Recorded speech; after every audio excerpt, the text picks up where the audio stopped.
Hi everyone, I am here with my Traveler's Notebook insert. I want to show everyone how I cover it. I've already done a flip through of this Traveler's Notebook, and I did say in the video that I would cover it in contact, but I haven't done it as yet. I have just sort of put it away in a basket. So I've had them sitting in my basket, but I haven't properly wrapped it up. So I'm going to show you how to do it, or how I've been doing it. So I've just been using $2 cheap contact from my local $2 old craft store. Little pair of scissors and that's all, and your inserts. That's all you need. It's not much. And what I've been doing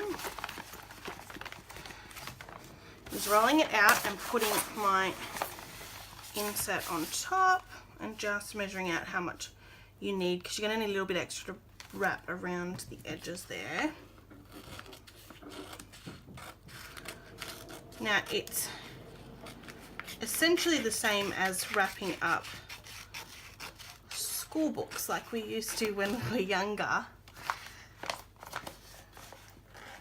So a lot of people will probably know how to do this already, but in case you don't know, or you've never thought to do this, hopefully it'll give you some ideas. Now, so I'm just trimming this out. So there you go. That'll be the longest part of the tutorial in all. Now that, as you can see, folds out. And it gives me a little bit of space on all four sides. So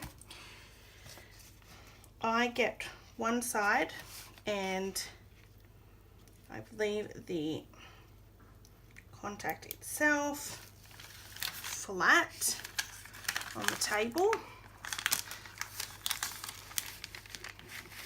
and then I'm going to leave it like that. Get my notebook itself.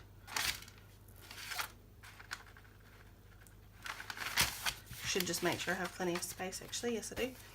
Now I'm just going to put it closed, laying it down, because I don't want the bubbles or anything to happen over the spine either. There's a bit of washi here. It's just being a bit painful. It's alright. If it doesn't lay flat, it doesn't lay flat. So it lays down there, and then you literally just fold that flat down with some pressure there. Now you're going to see that there will be little bits and pieces, so little air pockets and air bubbles. Now over the years of covering books and things, I've always thought to push out all the air bubbles and put pressure on the contact itself to stick to the book now before you wrap the contact around the sides and edges, because then the air pockets just get caught on the front cover altogether. So this way I'm just making sure that the contact does stick. I have had this contact for a little bit because I covered my first Traveler's Notebook insert with it. So there's this one, and this is another reason why I don't add thick chipboard pieces or thickers onto my covers, because if I do add them on the cover, then the contact itself won't stay. I have heard as well, Ali Brown in her videos shows you that she actually doesn't use contact, she uses masking tape. Not masking tape, the clear packaging tape, which is another good idea. I just never thought to use it when I was doing mine, and because the contact worked well the first time, I haven't hesitated to keep using up all my contact that I have, because as you can see I did buy a roll. So I'm going to keep going with my contact until it runs out, and then I might try wrapping one of them with my packaging tape just to see what the difference is like.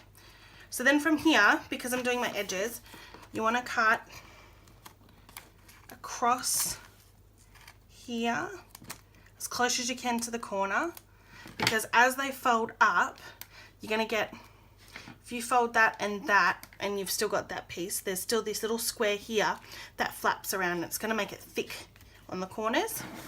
So if you chop off these 4 pieces,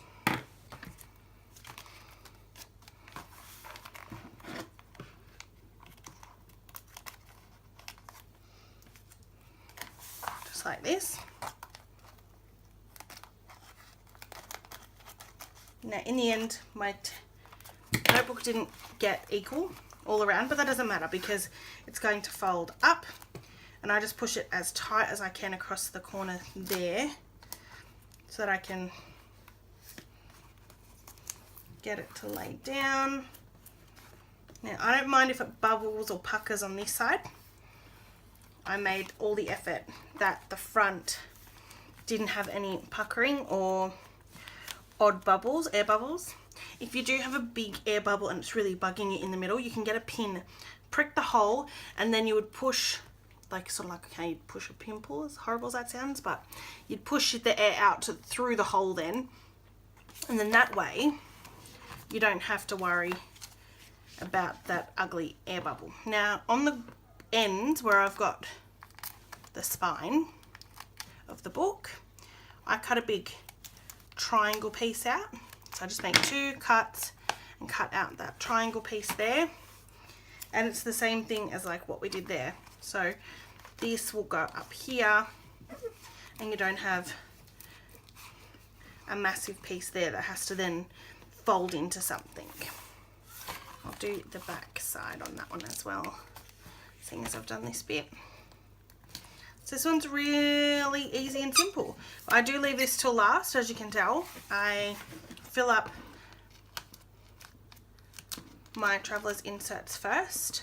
I've been doing that because I don't want to feel rushed to decorate the front cover, because I want the front cover to be a reflection of what's happening at the time, art-wise and emotionally. When in my art journaling, I want that to all come through.